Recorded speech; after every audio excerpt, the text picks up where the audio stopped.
Many people, even those who accept physicalism, seem to believe that human intelligence in its current state is the absolute pinnacle or limit of all intelligence, that it just can't or won't get any better than this. I disagree with them. 1.5 million years ago, would it have been right to say that intelligence would never progress beyond that of Homo erectus? Would it have been right to say that stone tools and fire are as good as it will ever get? Of course not. And the progression of hominid intelligence to its current point was not even the result of any conscious direction or engineering. Evolution alone was sufficient to increase the capacity for intelligence. Imagine what can be accomplished when we actually put our minds to it and start working on this problem. Can you think of any problems that really need to be solved? Because I can think of a few. Remember what I mentioned about how when we die, we're lost forever and cease to exist? Well, how about just not dying?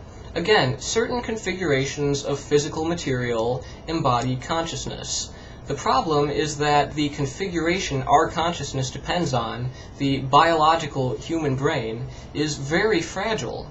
It can be completely and irreversibly destroyed by one little bullet headed in the wrong direction. And even if we avoid any accidents, the material our minds are made of is still bound to decay into nothingness after a handful of decades. And I think it's unacceptable to have something so precious as consciousness trapped in such a vulnerable substrate.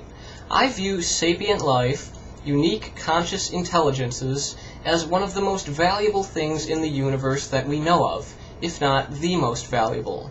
And the permanent loss of any sapient life form is so tragic that we only put up with it because we have no other option.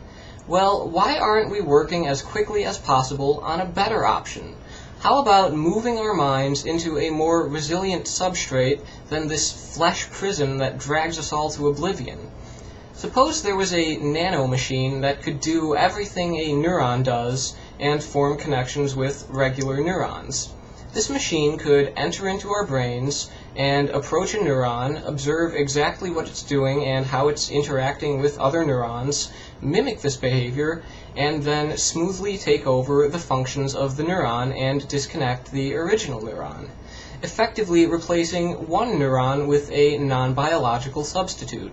And if this was happening in your brain, you wouldn't even notice it, because the substitute neuron is doing exactly what the original is doing. The only difference is it's not a biological neuron anymore, it's an artificial neuron, but it's functionally identical.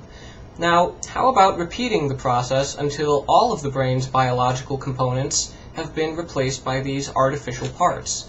This would essentially move the mind out of its biological substrate and into a new kind of substrate. This could digitize the mind. And a lot of people are really freaked out by this idea. Of course, you are messing around with your brain, and you only get one, so it makes sense to exercise a bit of caution. But some people seem to think that this process would somehow end up killing you, or destroying your consciousness and replacing it with an exact copy that acts just like you but isn't the same person. Well, the process of incremental replacement of bodily tissues isn't exactly a new idea. It already happens to all of us. The atoms that comprise our bodies are constantly being replaced by new atoms. We're all being replaced piece by piece all the time. And yet we have a persistent experience of continuing consciousness. Replacing parts doesn't interrupt this. Still, there are some philosophers, and plenty more everyday people, who assert that there is something unique to the biological processes of the brain that causes consciousness. They claim that consciousness requires our particular variety of biology, and anything else, any mechanical or computational duplicate of it, would be nothing but a mimic, a simulation. It would exhibit behavior indicative of consciousness, but really it would have no consciousness at all. And I really don't see why this must be so. Simply going from what we know, the brain is a biological organ and it embodies consciousness. And when it comes to the configurations of matter that encode consciousness, that's really all we know. There is nothing that would seem to indicate that consciousness can only come in the form of a biological brain. This just so happens to be the only form of consciousness that we know of. and we don't have access to any kind of consciousness with a non-biological basis for comparison. And even if we did, if we're going to treat consciousness itself as something that can disappear while continuing to exhibit conscious behavior as a sort of automaton, then isn't that just going right back to epiphenomenalism?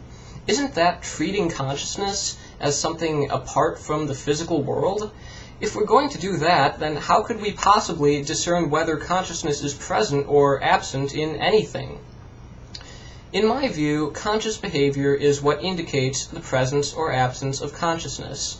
If we can't determine this based on conscious behavior, if actual consciousness has absolutely no connection to apparently conscious behavior, then how exactly are we supposed to figure out whether something is conscious or not?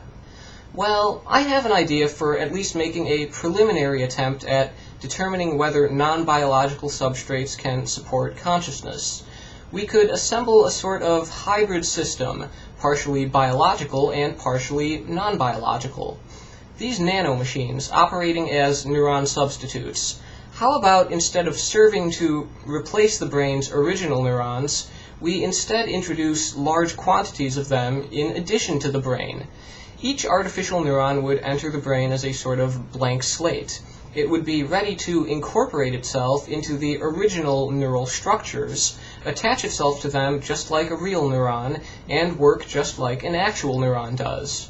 They wouldn't try to study, replace, and disconnect the original neurons. They would just exist in addition to the pre-existing brain. In a sense, they would lend more capacity to the brain.